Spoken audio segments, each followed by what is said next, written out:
ერთ საკითხი უნდა დავაზუსტო და ამის შემდგომ 115 მოხუცნო ვისაუბრებო და აქედან დავამტკიცე. თქვენ ესეთი რაღაცა რომ სასწრაფოს არ მიმართეთ, რადგან ეს ძალიან ბევრი ხალხი იყო და ასე შემდეგ და დაზუსტებით რომ ვიცოდე ეს არც მე მიკითხავს და არც ხარებს უკითხავთ. ოპერატიული მანქანის საშუალებით მიხედვით კლინიკაში თუ ფეხით მიხედვით? ეს ფიზიკურად ვერ მივიდოდი, იმიტომ რომ მოსწავლეთან ძალიან შესაძლოა. ოპერატიული მანქანის მიხედვით 115 მოხლის მერვე ნაწილის მიხედვით მე-7 ტონის სარგებლობა. პაციენტი შემოსულია კლინიკაში სასწრაფო დახმარების 112-ის მიერ. ეხლა მაინტერესებს ესეთი რაღაცა. აი ეს რომ დაგიწერეთ, ეხლა შეგვაძლოთ თუ ეს მიგვაძლოთ. ასწავლეთ ექნება არ ვიცი, იქა დაწერა. მე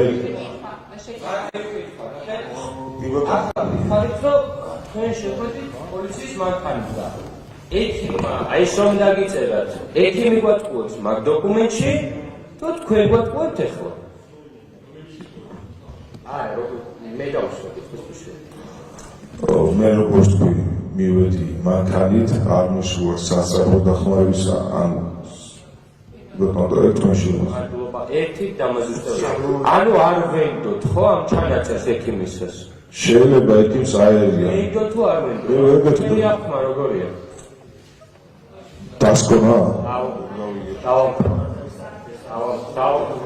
თქოესაც დაზიანება მიიღეთ, მაშინ მიყავით მესამე ან მეოთხე რიგში.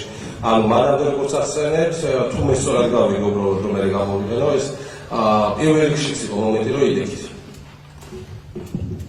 იბადა რომ ხა პირველ რიგში იდექი, ხა ბოლოში იდექი, ხა შემოში იდექი. მაშინ ეგეთი კითხვა მაქვს, ჩემო კოლეგამ ბატონ დავითმა დაგისვით ეგეთი კითხვა რომ სულ პირდაპირ იყურებით უკანა ხელსაკაკი ხედავთ რო და თქვენ თქვით რომ ეს ხელსაკაკი ხედავთ უკან და ამ რიგებში როგორ მოსწავლეთ, სულით მიდიოდით უკან რიგში თუ როგორ ხდებოდა ეს პრობლემა?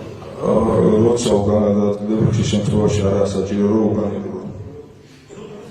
უკოსვით მიდიოდით. ბატონო, ანუ ეს ბატონო, უკან ვერ მივხედოთ ფიზიკურად, იმიტომ რომ ვერსუნე. ამ მომენტში მაშინ უბრალოდ დაგვიმართოს რა აუცილებლობა არის ამ ლოკაციების შეცვლა თქვენს მიერ. სხვებზე არ იგითხეთ. კი ბატონო, როდესაც იქ მარტომი არ დავზიანებულ ვარ იმ დღეს ბევრი თანამშრომელი დაზიანდა, ვიჩენ გვერდზე დაზიანდა, თქვენ გარშემოიდგა. ამიტომ როდესაც ეს თანამშრომელი ზიანდება, ვარდებულობ თუ თავშო მის ადგილას მე დავდგარიყო. ბატონო, თქვენ თანამშრომელებს უკან რიგში დაზიანდა, რომელსაც არ შეგიხედავთ, იმიტომ რომ მარტო წინ უყურებოდით, თქვენ მივხვდით და მათ ჩაანაცვლეთ თუ მე ვიძახე წინა მხარეს ვსაუბრობ. და არის მომენტები, როდესაც ერთმანეთს ზვიან თანამშრომლები.